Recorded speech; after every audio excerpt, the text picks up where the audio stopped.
పూరా లోకల్. ఇక ఒకసారి విద్యారంగం చూడు.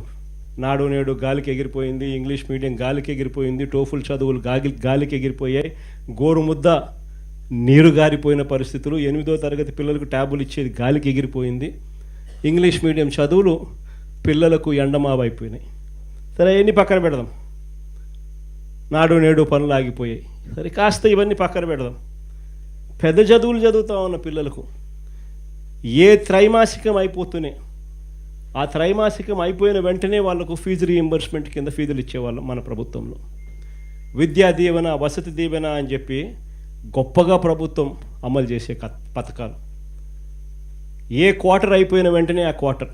అలాంటిది మొట్టమొదటిసారిగా జనవరి, ఫిబ్రవరి, మార్చికి సంబంధించిన క్వార్టర్ 2024 మార్చి 16 ఎన్నికల కోడ్ వచ్చింది. జనవరి, ఫిబ్రవరి, మార్చికి సంబంధించిన క్వార్టర్ ఆ ఎన్నికల కోడ్ రావడంతో ఆగిపోయింది. తర్వాత చంద్రబాబు నాయుడు ప్రభుత్వం వచ్చింది, ఫినిష్. వసతి దీవెన ప్రతి ఏప్రిల్ 2024 ఎన్నికల కోడ్ వల్ల ఆగిపోయింది. మళ్ళీ ఏప్రిల్ 2025 మళ్ళా రెండవ ఇన్స్టాల్మెంట్ వసతి దీవెన 1100 కోట్లు ఏప్రిల్ 2024, 1100 కోట్లు ఏప్రిల్ 2025, 2200 కోట్లు. ఇచ్చిందెంత? 0. ఈరోజు పిల్లలకు చదువులు ఆగిపోతూ ఉన్న పరిస్థితులు. చదువుకునేదానికి పేదవాడు ధైర్యం చేయడంలా ఈరోజు ఇంజనీరింగ్ కాలేజీలో చేరడానికి. చదువుతూ ఉన్న పిల్లడికి ఈరోజు సర్టిఫికెట్లు అందడంలా కాలేజ్ యాజమాన్యాలు ఈరోజు పిల్లలను చదివించాలి అని అంటే, తీసుకోవాలంటే భయపడతా ఉన్న పరిస్థితులు. ఇది విద్యారంగం పరిస్థితి. ఇంకా కాస్త ఒకసారి అడుగు ముందుకేసి చూస్తే ఇక వైద్య రంగం గురించి నేను చెప్పాల్సిన పనుల.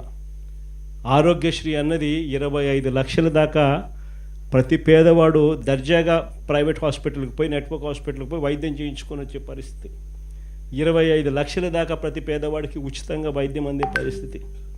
3300 ప్రొసీజర్లకు వైద్యం అందిస్తూ ఉన్న పరిస్థితి. ఈరోజు ఆరోగ్యశ్రీకి ఈ పెద్ద మనిషి గత 16-17 నెలల నుంచి పెట్టిన బాకీ. మామూలుగా ఆరోగ్యశ్రీ నడపాలంటే నెలకు 300 కోట్లు అవుతుంది ఖర్చు. ఈ 17 నెలలు, 16 నెలలు ఇంటూ 300 అంటే దాదాపుగా 4500 కోట్లు. ఈ పెద్ద మనిషి 1000 కోట్లు కూడా ఇలా దాదాపుగా 3500 కోట్లు బకాయిలు.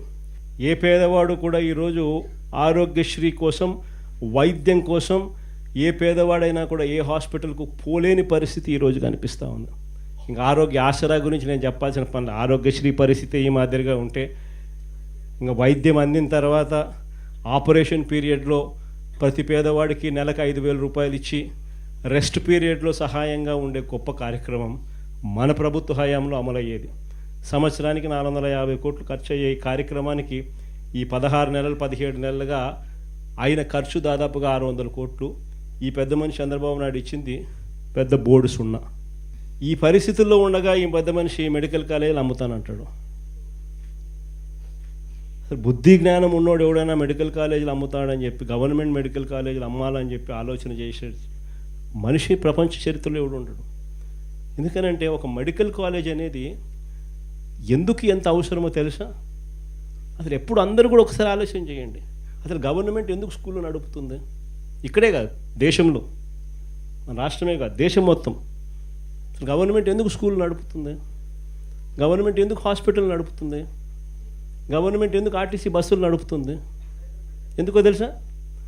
గవర్నమెంట్ నడపకపోతే, గవర్నమెంట్ స్కూళ్ళు నడపకపోతే నారాయణ చైతన్య లాంటి వాళ్ళు పేదలను చదివించే పరిస్థితి ఉండదు. కాబట్టి గవర్నమెంట్ హాస్పిటల్ నడపకపోతే ప్రైవేట్ హాస్పిటల్లో పేదలను బతకనిచ్చే పరిస్థితి ఉండదు. కాబట్టి గవర్నమెంట్ ఆర్టీసీ బస్సులు నడపకపోతే అసలు గవర్నమెంట్ బస్సులలో పేదలు ఎక్కే పరిస్థితి, అసలు మామూలు బస్సుల్లో పేదలు ఎక్కే పరిస్థితి ఉండదు.